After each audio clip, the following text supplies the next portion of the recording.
बोला काहे करे जा मिलल हमसे छोड़ दा।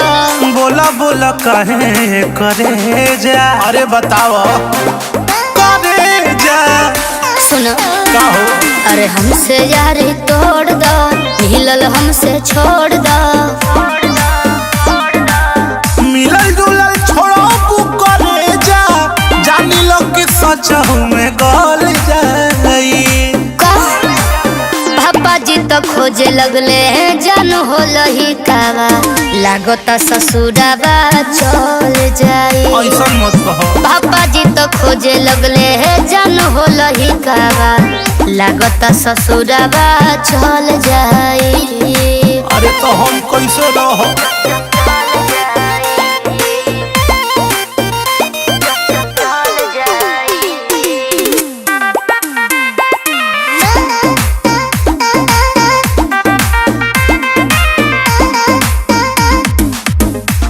बानी प्यार गोरी मन नहीं मारो, मंगिया में से नुरा तो हम ही हो डालो।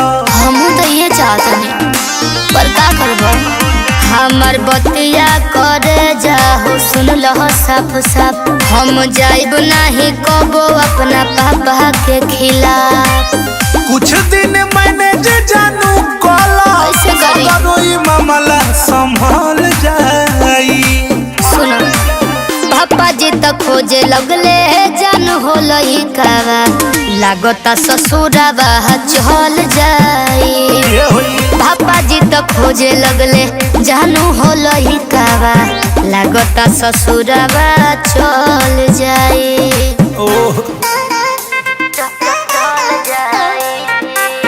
लागता ससुराबा चल जाई।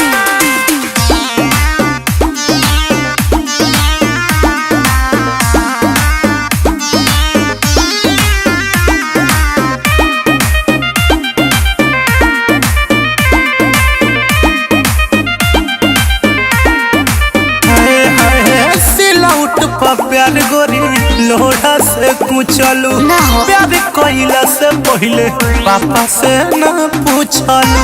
अब ज्यादा का करबो? अरे का होई हमार? माफ कर दो अभिषेक, हम कुछ ना जानतानी।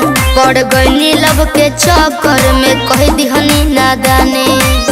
हई हम टोनी के संगतिया, लाला से तहरा न टहल जाई। तो सुनो पापा जी तो खोज दिहले जानू हो लही कावा, लागता ससुराबा चल जाई। पापा जी तो खोज दिहले जानू हो लही कावा, लागता ससुराबा चल जाई।